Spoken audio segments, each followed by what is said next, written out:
Graça e paz a todos. Em Mateus capítulo 19, versículo 9, a exceção por imoralidade sexual me permite casar com outra? Essa exceção que Jesus mencionou permite a pessoa casar com outra?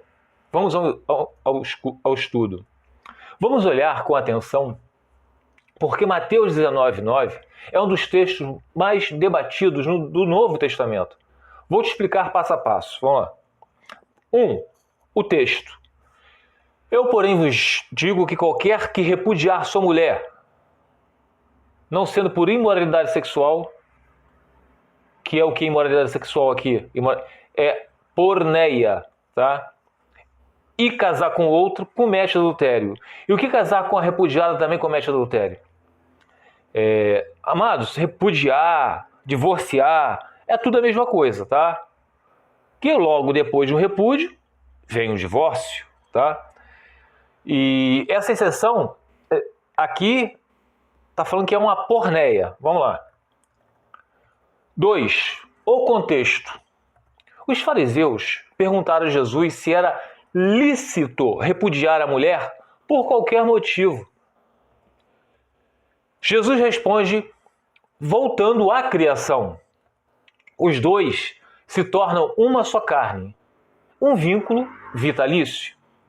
Só depois ele menciona, Jesus, a exceção.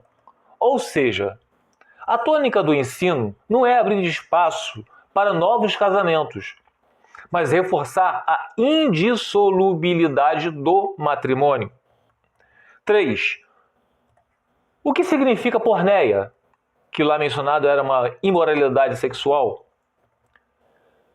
Porneia não é adultério. Adultério é moicheia. É um termo mais amplo, usado para uniões sexuais ilícitas, principalmente incesto ou casamentos ilegítimos, que vocês podem ver lá, que os adúlteros não herdarão o reino de Deus, etc. e tal, em Atos capítulo 15, versículo 20, e 1 Coríntios capítulo 5, versículo 1.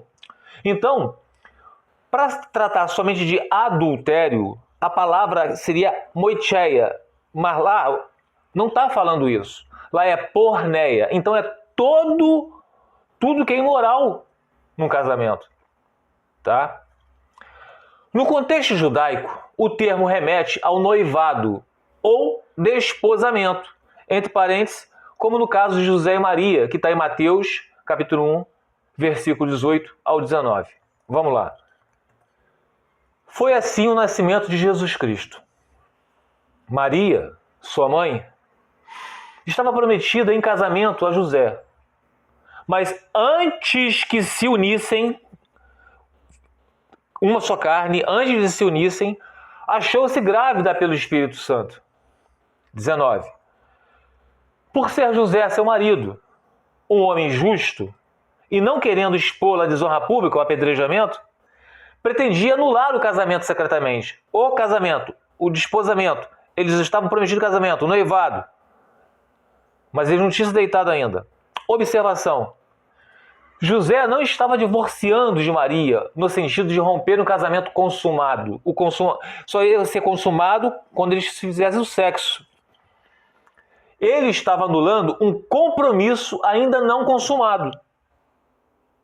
Por isso se enquadra em porneia e não em moicheia. Moicheia é só para quem é casado. Não é moicheia, tá?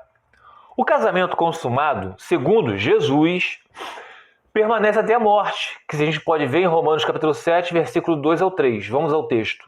Por exemplo, pela lei, a mulher casada está ligada a seu marido enquanto ele estiver vivo. Mas se o seu marido morrer, ela estará livre da lei do casamento. Aí, no caso, só na viuvez, porque está casada.